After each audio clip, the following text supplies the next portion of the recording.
Choco Mucho, dinaya nga ba? At Creamline Cool Smasher, pinagtawanan na lang ng PLDT.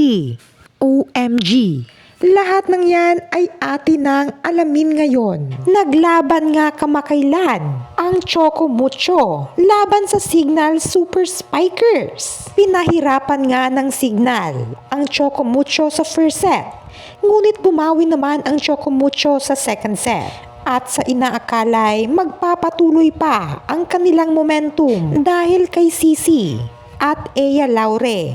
Ngunit napigilan naman sila ng isa pang alas player na si Vanny Gandler at MVP na si Erica Santos.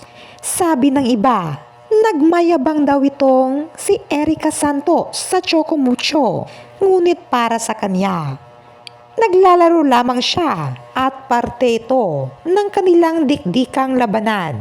At sa latter fourth set, na para bang nadaya daw ang Choco Mucho. Wala umanong 4 touches dito. Nako, kayo na lamang ang humusga. Ngunit sa huli, hindi na nakarecover ang Choco Mucho.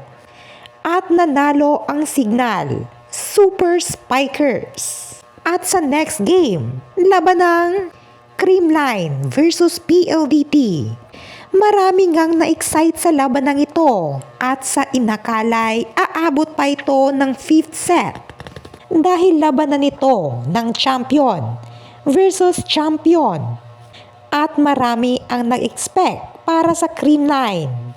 Dahil nagbabalik na nga ang kanilang lineup noon, kung saan nakapag-Grand Slam sila sa PVL. Ilan na nga sa bumalik ay sina Gia de Guzman, Gemma Galanza, Bea De Leon at Tots Carlos. Ngunit sa kasamaang palad ay hindi pa rin talaga mapipigilan. Mapanggang ngayon, ang PhilAm Spikers ng PLDT na si Savvy Davison. OMG, na inakala ng lahat ay aalis na siya sa PLDT. Ngunit prank lang pala yon. Charis.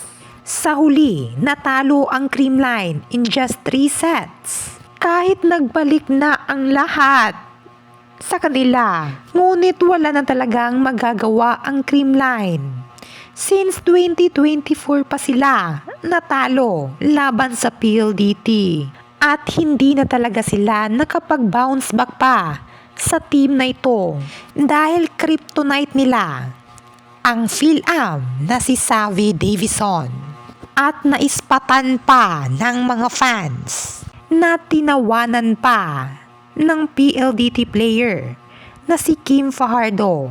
Ang play na ito ng Creamline kung saan kumawa ng combination play si Gia de Guzman kay Tots Carlos. Ngunit hindi ito nakapasok at natawa na lang si Kim Fajardo ng PLDT sa play na ito.